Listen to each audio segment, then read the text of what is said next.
근데 오늘 조간들을 보면 검찰 조사 받을 때 박 전 대통령이 굉장히 억울해하고 심지어 눈물까지 흘렸다는 기사가 나왔었거든요. 그만큼 억울한 걸까요? 물론 뭐 검찰에서는 뭐 억울해 하면서 그 눈물을 흘리시다가 예. 뭐 탈진을 했다 뭐 이런 보도는 아니라고 그 부인은 했습니다만은 아마 제가 봤을 때는 아마 박근혜 전 대통령이 자신의 혐의에 대해서 강하게 부인한 건 사실인 것 같아요. 예, 예. 뭐 우리가 다 알다시피 뭐 보수 인터넷 TV와의 거기서도 뭐라 했습니까? 자신의 혐의를 전면 부인하면서 모든 걸 자기 어거지로 엮은 거라고 이야기를 하지 않았습니까? 그렇죠. 그렇기 때문에 자신의 억울함 이런 부분들을 아마 강하게 이야기를 하지 않았나 생각이 들고요. 바로 그 때문에 상당히 목소리가 높아지고 하니까 아마 조그만한 그런 좀 소동은 있었던 것이 아니냐는 것으로 보이는데요. 아무튼 박근혜 전 대통령 입장에서는 저는 내일 영장실질심사에 저는 응할 거라고 봤었거든요. 예. 왜냐하면 자신은 지금 이제 자신의 혐의를 하나도 다 인정하지 않지 않습니까? 예. 그런 상황에서 영장실질심사가 마저 포기를 해버리면 마치 자신에게 주어진 모든 혐의를 인정한 듯한 태도로 보일 수가 있기 때문에 그렇다고 한다면 지금 바깥에서 자기를 지지하고 있는 강성 친박 지지층들 입장에서 어떻게 예. 되겠습니까? 자신들 그분들 입장에서 모든 게 심정적으로 무너질 수밖에 없는 상황이고 그런 것 자체가 이 박근혜 전 대통령 입장에서도 자신 스스로도 이 멘탈이 붕괴되는 그런 상황이 될 수가 있다는 거죠. 그렇기 예. 때문에 내일 저는 아마 영장실질심사에 가서 이 유무죄에 대해서 아마 강하게 아마 자기는 다툴 거라고 봅니다. 물론 박근혜 전 대통령이 뭐 지금 이제 저는 뭐 형사재판에서의 유무죄 이런 부분보다는 예. 저는 일종의 자신에게 지금 모든 주어진 혐의 자체가 정치적 박해다. 그런 차원에서 일종의 법정 투쟁의 예. 그런 행동으로 결기를 가지고 영장실질심사에 임하지 않을까 하는 생각입니다. 그래서 이런 말을 했다는 거예요. 뇌물같이 더러운 돈을 받으려고 내가 대통령이 된 줄 아느냐. 그러니까 그만큼 억울하다는 걸 표현한 거죠. 예. 제가 그럼에도 불구하고요. 우리 대통령한테 이렇게 전직 대통령이지만 구속영장이 이렇게 청구되는 걸 보면 가장 큰 요인은 어느 거 하나 인정하지 않았다는 거예요. 예. 가서 전혀 지금 말씀하신 대로 본인은 전혀 잘못한 게 없고 뭐 속된 말로 나는 엮였다 뭐 이런 식으로 생각하는 거를 생각하시고 그거를 검찰에 가서 강변을 하니까 결국은 검찰에서는 구속영장 청구할 수밖에 없는데요. 저는 뭐 어떤 국민의 한 사람으로서 박근혜 전 대통령이 이렇게 구속영장 심사까지 나가는 그 자체에 대해서 비록 여론은 70% 이상이 찬성한다 하더라도 예. 많은 국민들은 마음은 되게 안 좋을 것으로 생각을 해요. 그러니까 그럼에도 불구하고 저는 정말 누누이 말씀드린데 박근혜 대통령이 내일 그 영장실질검사에 내일 나가시는 그거는 본인이 어떤 구속에 대한 어떤 그 심리적 지금 압박감이 지금 최고조다. 예. 그렇기 때문에 지금 출두하시고 나가서 분명히 본인은 잘못이 없다고 강변을 할 거라 예상은 되지만 예. 그 전에라도 아니면 그 이후에라도 대통령 만일에 내일 구속이 예. 되면은 국민들하고 직접 대화할 기회가 없잖아요. 그렇죠. 사실상 끝나죠. 끝나는 거예요. 그렇기 때문에 물점 무죄 추정의 원칙이 있다 하더라도 저는 국민들한테 지금이라도 본인이 솔직하게 이야기를 하고 잘못한 건 잘못했다고 인정하시고 뭔가 국민들한테 이런 대화와 담화를 내주는 게 예. 승복하는 이런 대화를 내주는 게 저는 먼저다. 이것이 대통령을 지낸 분으로서 예. 국민들한테 마지막 할 도리가 아닌가 하는 생각이 좀 듭니다. 그런데 지금 나오는 얘기를 보면은 작년 11월 했던 얘기하고 선교사님 이번 달 21일 했던 얘기가 거의 비슷하거든요. 이 맥락이. 그렇죠. 이게 저는 그 뭐 굳이 이해한다면요. 예. 제가 이게 그 판례를 쭉 찾아보면요. 우리 그 사법 역사가 100년이 됐는데 예를 들어 이 공익재단을 통해서 뇌물 받은 경우 한 건도 없어 최초입니다. 이 말이 이게 옛날 일회재단 있잖아요. 예. 이것도 이게 뇌물죄는 안 되고 강요죄만 됐거든요. 기업들은 무죄가 되고. 왜냐하면 이게 공익재단은 돈을 빼낼 수가 어렵잖아요. 예, 보통 예. 이사회나 절차가 있어서. 그래서 대통령은 상당히 억울하다. 뇌물을 재단을 통해 받는 경우가 어디 있느냐. 예. 우리나라 이게 100년 역사상 처음이기 때문에 억울한 거고요. 그다음에 두 번째 정유라도 있잖아요. 이것도 이게 제가 보기에 100년 역사상 처음입니다. 보통 이게 경제 공동체는 직계 가족 예. 이런 경우는 이게 돼요. 근데 이게 아니 남이잖아요. 남인데 경제 공동체로 엮어서 이게 뇌물로 기소한 예. 이것도 이게 저희 역사상 처음입니다. 아마 그래서 이게 대통령이 볼 때는 선례를 볼 때 정말 이게 억울하다 이렇게 생각할 수가 있는데 예, 예. 근데 저는 이게 대통령의 인식이 과거 이게 유신 시대 한 70년대 이 시대에 머물러 있는 게 아닌가. 예. 왜냐하면 이게 그때 법적 이게 논리하고 지금은 또 다르잖아요. 그때는 이게 법치주의가 미성숙된 시대고 지금 이게 법치주의가 아주 확립되고 강화되는 시대이기 때문에 예. 아마 이게 너무 과거의 시선에 생각에 머물러 있는 게 아닌가 이런 생각이 듭니다. 아니 근데 선배님 저 검찰 조사 받을 때 눈물을 흘린다거나 격앙됐다거나 이거는 변호인밖에 모르는 얘기인데요. 검찰 관계자는 입을 안 연다고 가정하면 변호인들이 와가지고 누군가한테 얘기를 해줘서 이 기사가 나왔을 텐데 친박 인사로 기사 소스가 돼 있단 말이에요. 그렇죠. 이건 혹시요 박근혜 전 대통령에 대한 이런 동정 여론을 조금 만들어보고자 하는 의도는 없을까요? 뭐 그럴 수도 있지. 왜냐하면 검찰에서 그걸 예. 부인하고 있잖아요. 그래서 이게 제가 보기에는 뭐 좀 동정 여론 구속에도 그게 영향을 미치기 때문에 예. 저도 이게 정확하게 팩트를 알 수는 없어요. 예. 뭐 그랬을 수도 있고 검찰은 부인하고 있는데 아마 이게 그 변호사도 아니고 이게 아마 친박 정치인에서 놓은 거 아닙니까? 예, 이 예. 팩트가. 예. 그래서 이게 조금 약간 신빙성은 조금 의심이 들어요. 그럼 변호인 중에 누구 한 명이 전달해줬다는 건데 왜냐하면 박근혜 전 대통령이 여성 정치인이지만 눈물 이런 거하고 먼 정치인이었거든요. 그렇죠. 격앙된 점도 별로 없었고. 네, 저걸 아는 사람은 뭐 검찰 관계자하고 그 친박 가까운 사람 변호사 몇 분밖에 없을 텐데 예. 제가 보기에는 어떻게 보면은 정치적인 속죄양, 뭐 순교의 이미지 이런 걸 강조하기 위해서 조금씩 흘리는 거 아니냐. 뭐 생각도 들고 뭐 그 탈진할 과장될 정도. 수도 있고요. 그렇죠. 제가 예. 보기에는 어느 정도 뭐 그 21시간 검찰 조사를 받는데 지치지 않을 수 있겠습니까? 그렇죠. 그 고도의 집중력이 필요하고 자기 나온 거 조사 검토하는 데만 7시간 걸려서 얼마나 힘들겠어요. 예. 하지만은 뭐 조사를 부인하다가 탈진해서 뭐 그런 정도로 뭐 좀 심한 거냐 네. 뭐 그런 생각은 안 들고 제가 보기에는 제3자 뇌물 경제 공동체론 이런 것도 사실 본인은 박근혜 전 대통령 입장에서는 좀 억울할 수도 있을 거예요. 근데 요새 법이 요전에 해군 참모총장 처벌받은 것도 그렇잖아요. 해군 참모총장은 안 받아도 아들 회사에다가 돈 준 거 갖고 처벌받아서 구속됐잖아요. 예. 그리고 재산이 공동체라고 해도 부부 간에도요. 소득이 없는 부인 이름으로 집을 샀다. 그러면은 남편이 돈 번다고 그거 인정이 됩니까? 그거 안 되거든요. 예, 예. 그 자금 출처 조사 나와서 증여세 물어요. 그럴 정도로 이 경제 공동체론에 대해서는 굉장히 조금 좀 시각을 달리할 필요가 있다. 예, 근데 예. 이거 법정에서 굉장히 논란은 될 겁니다. 뇌물도 직접 아니고 직접도 있지만 예. 제3자 뇌물 남이 받은 거를 내가 받은 거로 해야 되느냐. 그리고 최순실하고 나하고 어떻게 공동지갑이라는 말이 어떻게 되느냐. 상당히 논란의 여지는 있지만 예. 제가 보니까 박근혜 전 대통령이 너무 부인으로만 좀 일관하니까 예. 혹시 정치적인 의도가 있는 거 아니냐. 예. 보수를 자꾸 인질로 삼아서 예. 계속 보수 분열을 획책하면서 자기 지분을 노리는 거 아니냐 차후에도 뭐 이런 의심을 좀 살 여지가 충분히 있죠. 예. 장 교수님.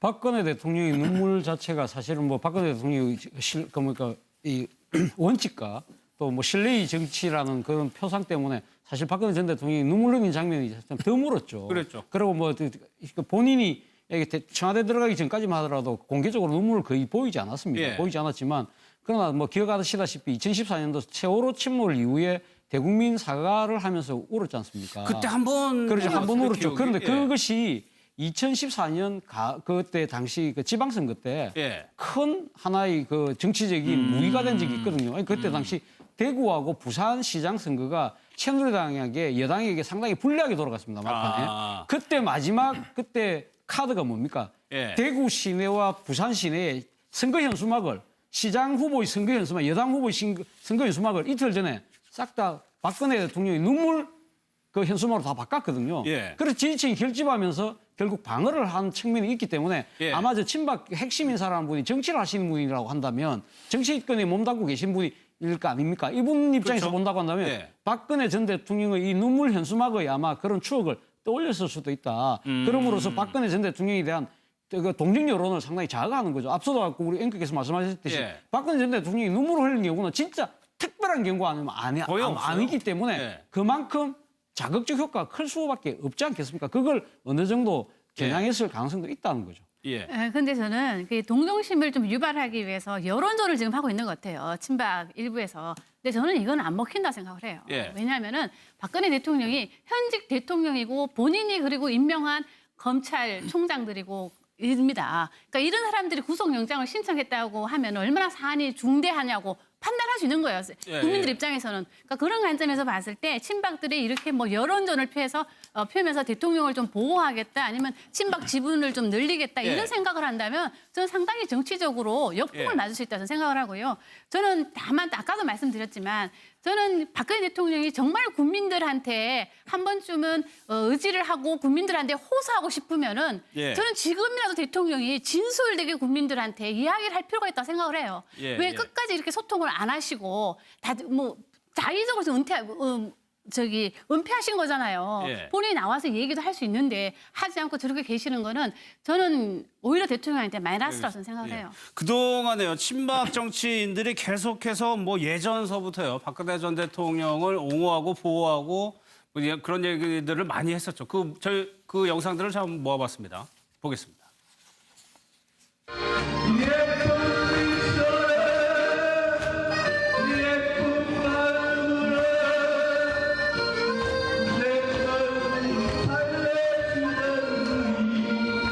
제가 바로 옆에 있으면요, 참 아슬아슬합니다. 아우, 저 어른이 저러다가 혹시 우시면 어떡하나 싶어서 정말로 참 우리라도 이게 참 어떻게 좀 도와야 될 텐데. 우리 대통령께서 피를 흘리며 예수가 십자가를 지듯이 그 어려운 언덕을 오르고 있습니다.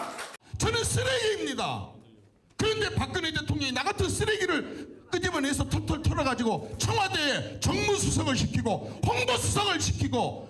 대통령이기 전에 여성으로서의 사생활이 있다는 점도 고려해 주셨으면 합니다.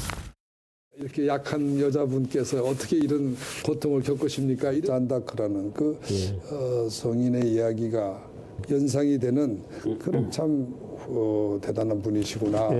이 몸이 죽고 죽어 100번 고쳐 죽어 인명한 일편단심이야 하실 줄이 시랴. 궁궐에서 쫓겨나 사저에서 눈물로 지새는 여인에게 사약을 내리는 격입니다. 그만하면 됐습니다. 그런데 차재현 교수 이 내용 한번 볼게요. 27일이면은 구속영장 청구된 날입니다. 청구된 날. 박 전 대통령 측근이 이 친박단체 회장한테 전화를 해가지고 더 열심히 활동해주기 바란다. 이것이 대통령의 메시지다라고 그래가지고 전화를 했다는 거거든요.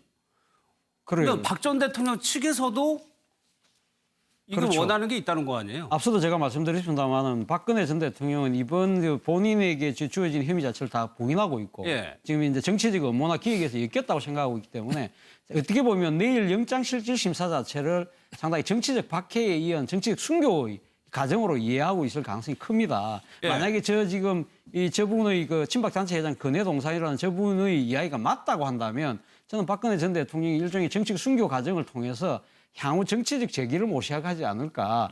그것이 소위 말하는 지난번 그 사주로 돌아왔을 때 강성 친박계 의원들이 모여들면서 여러 가지 역할 분담을 하면서 뭐 사저 정치 논란을 일으켰지 않았습니까? 예. 그것이 강한 비판 여론에 휘말리면서 조금 그것이 이제 그 수면화로 내려갔다. 그것이 어떻게 보면 끝난 것이 아니냐고 봤는데 예. 박근혜 전 대통령이 이제 구속의 지금 그 위기에 처해서 만약 박근혜 전 대통령이 정말 측근을 통해서 저 메시지를 전달하겠다고 한다면 나는 끝까지 투쟁하겠다는 결연한 의지를 대내에다가 암암리에 알리고 있는 것이 아닌가 하는 생각입니다. 예, 그러니까 뭐 친박 정치인들도 활용을 한다고 하지만은 박 전 대통령도 이들을 필요로 하는 거 아니냐? 그렇죠. 예. 그러니까 어떻게 보면은 서로 필요해서 이용하는 거죠. 친박은 친박대로 나중에 입지를 해서 또 박근혜 전 대통령의 지지를 또 필요하고 박근혜 전 대통령도 뭔가 지금 자기의 무고함, 억울함을 알리는데 또 측근들을 저렇게 많이 동원하고 특히 친박단체 회장 근혜동산한테 전화를 걸어서 측근 통해서 고맙다고 이렇게 인사를 할 정도니까 제가 보니까 지금 박근혜 전 대통령 지난번에 21일 날 검찰 출석 때도 그랬잖아요. 한마디도 안 하다가 아이고 많이 들어오셨네. 예? 지지자한테 아이고 많이 오셨네 그랬으니까 지금 박근혜 전 대통령이 제가 보기엔 가장 큰 잘못하는 게 보수가 설 자리를 얻게 만드는 거 아니냐. 보수가 지금 이번에 세 사람 때문에 큰 타격을 입었어요. 예. 첫 번째는 반기문 유엔 사무총장이 출마할 것처럼 해서 보수의 지지를 모았다가 한꺼번에 안 나오는 동에 우르르 자유한국당까지 흔들려 버리고 예. 그다음에 바른정당은 또 반기문 사무총장 바른정당 그리고 또 자유한국당은 또 황교안 또 총리 보고 있다가 또 우르르 무너지고 예. 진짜 어떻게 보면 지금까지도 흔들고 있는 게 박근혜 전 대통령의 저런 처신 아니냐. 예. 저런 처신 때문에 보수가 지금도 어떻게 보면은 힘을 모을래야 모을 수가 없어요. 어떻게 보면은 저 자유한국당에도 친박 저 세력들을 어떻게 할 수가 없으니까 예. 지금 계속 몰고 가는 거 아니냐. 그리고 뭐 앞으로 재판받고 하는 동안에도 또 좀 어려운 모습 또 희생양의 모습을 제가 보기에는 노리는 것 같은데 예. 그것도 제가 보기에 최순실, 정유라 이런 사람들 재판하는 통에 또 그것도 상당히 많이 희석이 돼서 우리나라가 이번에 선거에서 대통령 선거에서 보수하고 진보하고의 어떻게 보면 경쟁이다 싸움이라고 보면은 보수의 전열을 완전히 무너뜨리는 게 저는 박근혜 전 대통령의 가장 큰 잘못이다. 국정농단도 잘못이지만 국정농단 이후에 책임지는 모습을 안 보이고 자기 세력만 끌어안고 자꾸 함으로써 모든 보수를 무너뜨리는 거. 보수의 가치가 뭡니까? 자유민주주의, 국가수호, 시장경제 이런 건데 이런 거 가치가 무너져 버린다는 거는 우리나라 전체적으로 봐도 나라가 보수, 진보 양 날개로 날아야 되는데 보수가 지금 설 자리가 없는 게 가장 큰 문제가 아닌가 싶습니다. 네.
뇌물로 기소한 이것도 이게 저희 역사상 처음입니다. 아마 그래서 이게 대통령이 볼 때는 선례를 볼 때 정말 이게 억울하다 이렇게 생각할 수가 있는데 근데 저는 이게 대통령의 인식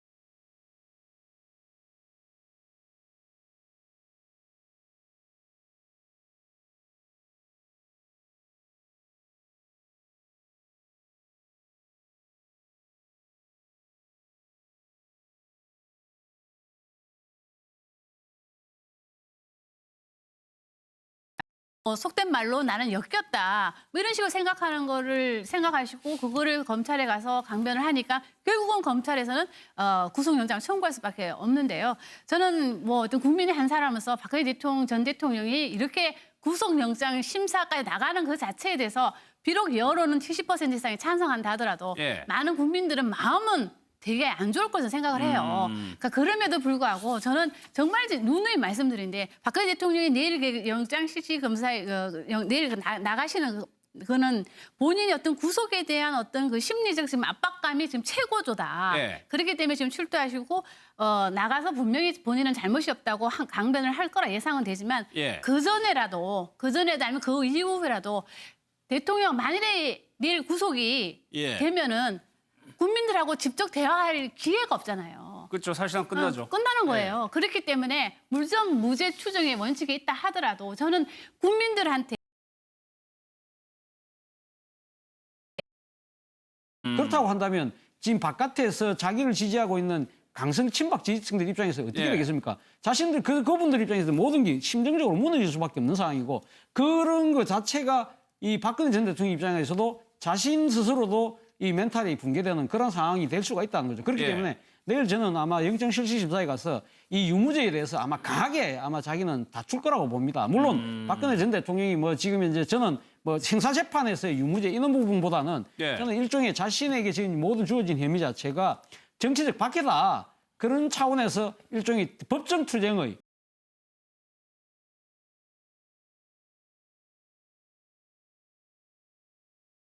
같이 더러운 돈을 받으려고 내가 대통령이 된 줄 아느냐? 그러니까 그만큼 억울하다는 걸 표현한 거죠. 예. 제가 그럼에도 불구하고요. 우리 대통령한테 이렇게 전직 대통령이지만 구속영장이 이렇게 청구되는 걸 보면 가장 큰 요인은 언어가 하나 인정하지 않았다는 거예요. 예. 가서 전혀 지금 말씀하신 대로 본인은 전혀 잘못한 게 없고 뭐 근데 오늘 조간들을 보면 검찰 조사 받을 때 박 전 대통령이 굉장히 억울해하고 심지어 눈물까지 흘렸다는 기사가 나왔었거든요. 그만큼 억울한 걸까요? 물론 뭐 검찰에서는 뭐 억울을 하면서 그 눈물을 흘리시다가 예. 뭐 탈진을 했다 뭐 이런 보도는 아니라고 그 부인은 했습니다만은 아마 제가 봤을 때는 아마 박근혜 전 대통령이 자신의 혐의에 대해서 강하게 부인한 건 사실인 것 같아요. 예, 예. 뭐 우리가 다 알다시피 뭐 보수 인터넷 TV와의 거기서도 뭐라 했습니까? 자신의 혐의를 전면 부인하면서 모든 걸 자기 어거지로 엮은 거라고 이야기를 하지 않았습니까? 그렇죠. 그렇기 때문에 자신의 억울함 이런 부분들을 아마 강하게 이야기를 하지 않았나 생각이 들고요. 바로 그 때문에 상당히 목소리도 높아지고 하니까 아마 조그만한 그런 좀 소동은 있었던 것이 아니냐는 것으로 보이는데요. 아무튼 박근혜 전 대통령 입장에서는 저는 내일 영장실질심사에 저는 응할 거라고 봤었거든요. 예. 왜냐하면 자신은 지금 현재 자신의 혐의를 하나도 다 인정하지 않지 않습니까? 예. 그런 상황에서 영장실질심사가 마저 포기를 해버리면 마치 자신에게 주어진 모든 혐의를 인정하는 듯한 태도로 보일 수도가 있기 때문에